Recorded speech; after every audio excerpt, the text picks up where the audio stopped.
Okay, hi guys. Tiny living has its benefits, but there are sacrifices you make, and one of mine is I don't have a washer and dryer. I did have one, but it gave up the ghost after about 2 years, and for the price I paid, I don't think it was worth the value for the dollar. So until I can afford to get a washer that is outside, that I can just kind of use a leverage system and crank and do laundry back and forth that way, this is what I have to do. So two things you need. You need a tub. I bought this tub at the grocery supply store here. It used to be called Cash and Carry. It's now called Chef's Warehouse.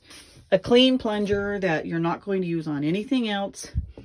And then I recommend everybody order a wringer bag that you used to, back in the day we used to take a towel and roll our clothes in it and twist it that way, but this will get it all twisted clean. And you will get some staining if you like dye your clothes, which I do.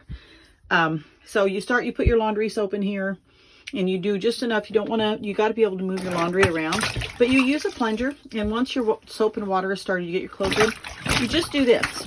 And you do this for one wash cycle. Let it sit 10 minutes, 15 minutes, and then you dump it out and you hand wring this as well as you can. So this is on its third stage. Once you hand wring it out, you put it back in the tub, and then you add just plain cold water. You want to break loose that soap, and there's always going to be some extra soap in the clothes you don't want to itch, so you dump those out. Then you pour this water out. I'm going to actually add more water to it. And you just pour this water out. I took my shower head and I put it up like this so that I don't have to stand and hold it all day. But there you go. So I'm going to let it fill up with more water. And what that will do is allow me to have this float a little better. Because I also like to turn it almost like you agitate it. You need a little more flow and motion. There we go. It's looking a lot better. So you do that. This is the stage that really gets the soap and the clothes clean. Then I do like to use an organic base fabric softener or white vinegar. So what I'll do there is I will literally dump this out, hand wring it again, and fill it. This time it's got fabric softener in it. It's going to soak for about half an hour, only because I really want my clothes to be not be clingy and have a lot of static. And then once I'm finished with that, I'll dump this out.